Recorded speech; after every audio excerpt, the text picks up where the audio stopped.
Mm, hay algunos conceptos básicos, los quería tratar, que tienen que ver con toda la parte allí del comportamiento fenológico, para este caso de plantas.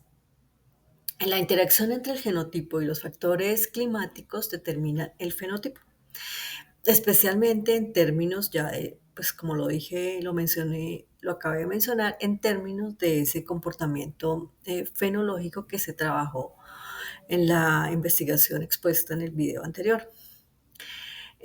Dicho esto, es obvio que los cambios de la temperatura y la humedad afectan la expresión génica. Sí, a veces esas conexiones son sencillas, pero no se hace el énfasis necesario para comprender todo este dilema del cambio climático. Esta expresión génica va modulando cuándo y cómo ocurren esos eventos fenológicos como la floración, la fructificación y la caída, por ejemplo, de hojas, algo tan sencillo. Bajo el cambio climático, estas dinámicas pueden alterarse afectando, ya como ya lo hemos mencionado varias veces, afectando esa biodiversidad, por ende la estructura del ecosistema. Básicamente, como lo decía Margalef, esa fábrica de vida se ve alterada en términos de genes. El fenotipo se refiere a a las características observables de un organismo que resultan de la interacción entre su genotipo y la información genética heredada. Cuando uno estudiaba biología básica, uno le decían, bueno, ¿por qué los mongoles tienen los ojos tan rasgados y pequeños? Unas de las teorías dicen que por la brillantez que producía la nieve, ese reflejo de la luz del sol, poco a poco produce que los ojos se vayan adaptando a esa variante allí también geográfica. Que por qué también los árabes tienen muchas pestañas o muchas cejas. Dicen que es porque están expuestos a las tormentas de arena, al polvo de arena, y las pestañas protegen allí. De esa teoría sí no tengo mucha información, pero pues son cosas explicaciones que se dan. En el caso ya aquí de las plantas, ese fenotipo básicamente puede incluir aspectos como la altura, la forma de las hojas, como ya lo dije, la producción de flores y frutos.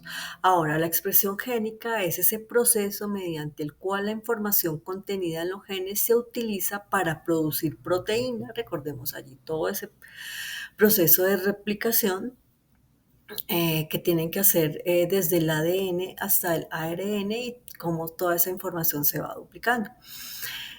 Otras moléculas, en el caso de las proteínas y otras moléculas funcionales, por ejemplo, enzimas, pueden influir allí en esas características fenotípicas y en esas partes que activan ciertos genes. Todo eso tiene que ver con la regulación genética. La expresión de un fenotipo depende de esa combinación de alelos. Recordemos que los alelos en términos de biología sencilla eran aquellos que le decían a uno los cuadritos de Punnett que le colocaban a uno para aprender, por ejemplo, para predecir cómo iba a ser la generación, que eran A mayúsculas, dos A mayúsculas serían para dos alelos dominantes, dos A minúsculas serían para dos alelos recesivos. Era la manera como a uno se lo explicaba.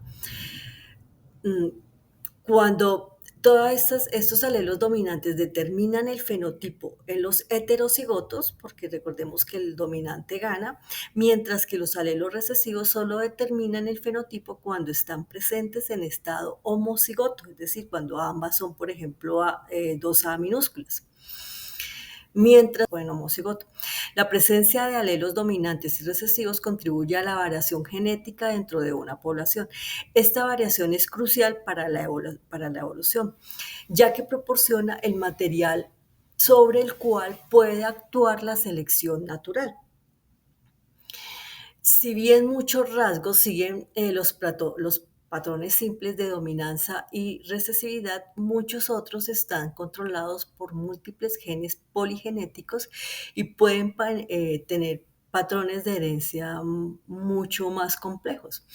Los alelos dominantes se expresan en el fenotipo con solo una copia presente, mientras que los alelos recesivos requieren dos copias para manifestarse. Entonces, por eso es que el recesivo pues requiere más producción en términos de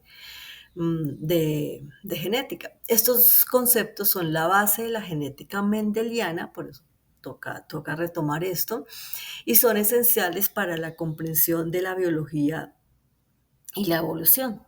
Entonces, si nos queremos meter a controlar especies que están en peligro, como lo dice la norma, tenemos que hacerlo práctico al transferir todos estos conceptos como lo van a ver en el texto.